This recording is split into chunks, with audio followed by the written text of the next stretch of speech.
Assalamu alaikum wa rahmatullahi ta'ala wa barakatuh. Mbadi no kalijayi kaltendu kalnumbara baje fa alla lamoy nyaani makam bina kacal commencé la fulo mbe commencé la bina wolom association from paka waliyullahi tumumina wulta kana ka bankola kole ya dali yitandi anin fana dolla solan ko munati anin fana dolla hanin ko munati na wurin ko munati ka yitandi banko modda anin mandinka kam moyla temu surtout paka on kolu anin kasamasin ko bare nimmi bina ka ta commencé la wala mu la ministre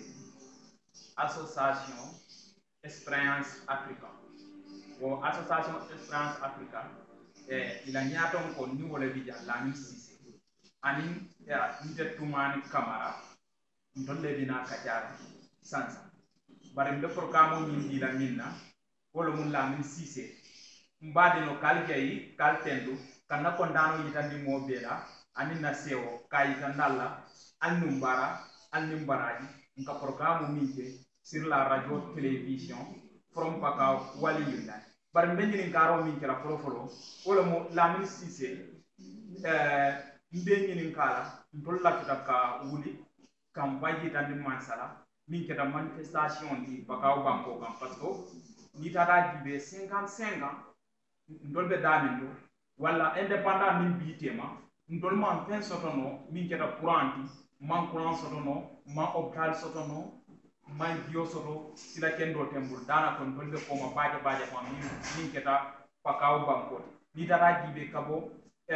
ji nyaawulen weta ko wena carrefour kam wena sita bakam couranti ji kabo na sita ba weta ko janna malari ka way suki kolda kam couranti ji kabona sarayo ba jega weta fo bantanjanyol kan karsiyanol jinyawule wolbe man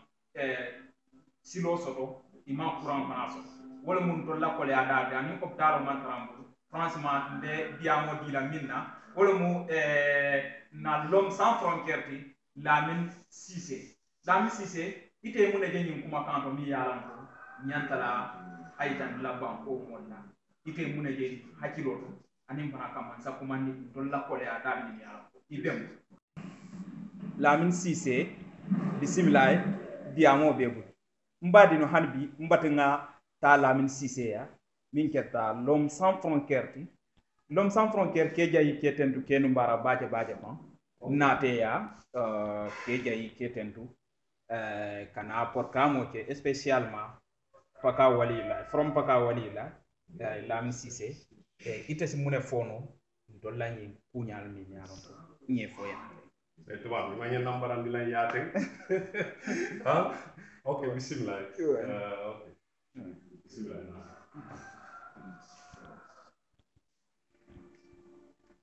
bismillah tumani bari ñanta sarlan na la jandi bina fana yalla no comme jamu yalati moy ya mu damin to yum ka sarwo on contante la ko to bage ke jayi ke tentu bage ini badun be from paka walilu la ko be ala mor lalu ani min fanal ka jubé ka la moy dul fanal fe alla ni programme émission diata ba alla kafo fo allu nya be tiata bake kafo lu lal be du ala le bake ni kafo alfal ana la président ba from paka on albadi malo Lamine Cissé ça fait l'homme sans frontières l'ami des enfants dinul kaf ñoma be mo be kontonna mbadi ma tuman yi wulo mi kena kana ya rek alhamdulillah rabbil alamin ala tentol momi yebandi ya wolo mu ila moto wole kan min keta ila nyinin ka oti from pakawla woto yemi nyinin ka min ngamin lo njem bulo fono lay parce que man comme ya ko nyambe ko londo do fana do lo c'est un domondu sobita min nam bulo fono la comme mi ila kuma kando keta damin to te from pakaw ngabera courant ko bi olon pakaw la kuti mi alan ko afon ninki musika ke ninki ba min be pakaw ko rani min ban pakaw ba la bebe solari wala courant parce que courant mon fenti mi alan ko bi e ku jamay ba keno la ku kende jamay ba keno la foko courant e taraji isa keno la tara nyami système do bi jeli se o ken mais courant la gën efficace ta wol bi tout mais nga moyle alnene manifestation do kele ka déclaration di autorité Sénégal la autorité la min kita courante ali o ken mais nti se mi fono baade ali do kele no mi alon ko mobi ya kalamuta mansa ya kalamuta paka do bi dawda ya kalamuta ça est-ce que alte stratégique do tala alte système do tala parce que ni kudo ke ni fen ko ma effet man so to réaction man soto ikana kudule ke côté ke mi alon ko yo fana jibe fo fana ci ak sababu de mi alon ko ak tariya ndela miro comme marso ke tale kay tandi ko ndon sola tan ni la courant de man sa man très solar aba kam na le digi na place ji parce que ni be contrôle ni be ko doro sangal kar fa be karla julan auto be bunda do le employé pour man sa côté parce que mi be courant contrôle pas ka ko no je mo le tala min do ko kan andu ni bina kana courant fana installé wala ko to lolé mo le tala min do ko kan mo manke bunda dolti o manke emploi dolti c'est ça encore nim paka courant soto paka dum de soto le min tala courant do ko la ko minna o mu kala man say fana dahal sa ente nga munje from paka on ko from paka woni le alsi ale katcha ale ñomoy ale yamuta ñoo fe ale organiser ntela miro don ko la fo l'homme sans frontière ko la fo de na miro ko la fo ma fa force al bo le kala mais na le système do ko le système para bi kapa ñoma ale ta dula do mi ana ko dula ba ale 48 heures de grève de la faim 48 heures wala 24 heures de grève de la faim au moins na ko 24 heures ni réaction autorité la réaction mana ale yakaf rapidement parce que no le so mode solar min ala yake woke puti mi alon ka tare ala wo message mo lo sotono ka fono bi ni be paka ko no bi mesi grengi ni mol bi ana be kala mo tan mbole mutala ma kala ruto mbo be silo la kam silo bare ni grève de la faim pour mansa ya alon ko paka be solar ni la courant be solar wala et puis hôpital kendo takno la do courant de dami hôpital kendo ati takno la do courant de dami et puis ni courant ji et puis voilà il est central comme na mi que la solaire ya kam na mi ya loji mais c'est nous tigi c'est hôpital kendo be fonctionner no la je nyaati ata kino la pakaw tambita wala le asina ke do ko pakaw banko tambita wala le courant tay ya kono moy to nya fe ni play dia bi pakaw la do fon yanta anyanta c'est mon ni lycée yanta kafala jele franco arabe sembo yanta siala jele o nul be siata je pour di ñu investi yi recherche o keno karona fanna to karona wala mur karona foko courant ne tatanji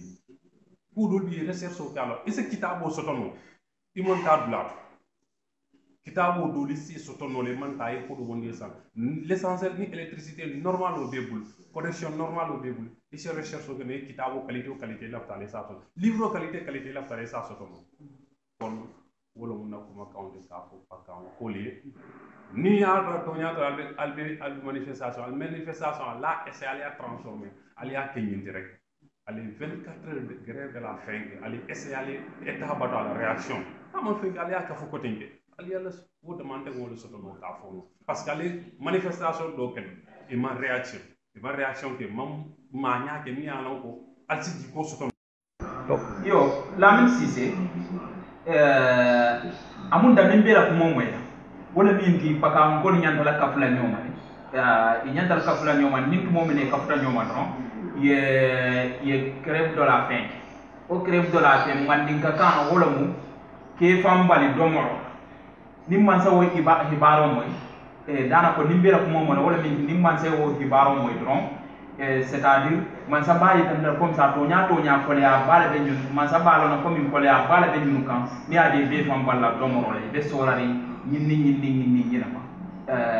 Lamine Cissé ngamra iya ko kam wala mi de comme nga manifestation dol kele man sa mandam kono to san ninga ñinke ñanda la fero be kele na crève de la faim o crève de la faim wala mi ngam fambal domoro la nga yitandi man sa ñaati mo ko paka on ko le fambal domoro ndega ji to ñaato ñayni hajiro mindi wala la ma ko yoro tariata ni wo ceda banko la journal be ka sabe min ka sabe min yalon ko ka bon télévision do la be ka bon dunia be ka kalam surtout banque mumme wol ko be crève de la faim ku bare franchement Lamine Cissé ke jey keten ke no mara baake fon Lamine Cissé pakawla ko le dal ñunne wo kamala Lamine Cissé ila diam l'avance ke munati ndol la association comme sans nouvelle génération ne be kering ka pôle modernité nyin kamala avancement c'est sotono nyami ki pakaw banko kan avancement c'est sotono nyami Casamance banko kan parce que wo tembo tubabol marano pakawla hakala pakawla kunyim londol min yalan ko ibego oto hanbi en tolu nakole adalu ni alfaale yalo tamin don dol fan nyantaro fa sala komi san tol dalta tuba ko Lamine Cissé la kuma l'avance ke no munati ke jaay ke ko be moderniser dal par exemple nte ka fo molele ni ko esclavage par exemple ni ko esclavage a bantale mais amam ba système o be kiri mi yalan ko esclavage o bigel esclavage modernisé wala be kiri c'est ni lafta ikana bulo esclavage modernisé kon ibe karandal karan do gimalo karan fula to ba karan mod karan ni o ke rek ala ke kanandi ni esclavage modernisé kon ok kafo fana abol nyama comme kafo bring kafo ta pakaw dun bi ta tout kaftan ñoy ko kafo be diaga e kafolo e birolo e molle tommonda manki kafo molle fisiata kafa pakaw dun bi non yolle tombon ke londi e tara ñaato fo wati dantam sa wo wati dantam yalla kafo kam ni yalla de dol 2 ans non biro bondi yalla dol 3 ans non ça dépend alla statut alia do ko ñami ndebe di am la selon le statut espoir d'Afrique selon espoir d'Afrique la statut chaque 2 ans kata élection la ok say kafo be do ko la ñam min be ñaato bureau nale idel kamna le programme kamna al nal kacatal bureau al damalia kacal benda alia kamna assemblée générale al mi ñoma al hakilo fay ñoka ali essayer ali majorité ta ate bayla de modul de stolo mi alon ke be contrôle la idée la mais nal kambe bulala toujours min de contrôle la idée la rek toujours albe tar la kata programme kamna molbe kata la programme post la atitano alde kukela il faut que alfon ya la décision fermol muta ko dul bi ya be décision fermol muta la ali alon ko nal lata ko al ni ci latima al kany mi bayandi wala sototo wala ko to ñaata rek ali al décision fermo muta ali a appliquer à l'état mais nous toujours wato wat hana ci mu idée le kam hana ci idée le kam projet kam pour que paka beke silo de goudron dolbe sotol mi alon ko ballon al kalbe paka beke l'école dolbe sotol dolbe balan ita son mais nal kalbe bulala wo dolbe no balan ba al te fen kela falla manda ta ay ban an encore fana kafo min fanal kat ragi e kala moyro ke be pare e mo ga sonna diamna andu hakil kendo be la il faut qu'aller na ya hakil kendo kam na ya kafu min be ñaato ya kafu mal na ya al niya yoyo mais al kana si al katara la moyro la te diamla o mu erreur o mu pertol ani fana katara kafo kono ni kon ko meñine kala ni kon non nte d'accord tal après ñaado si karkil karfula ni kon non ñine ñu ko min fa man ta fayde wol bebe kaf te ñala al kono al si tiempo mo sifal parce que ko katara keri wato mina ne ya fo ka fo no grawol al ben tamit don un sontal e man sonde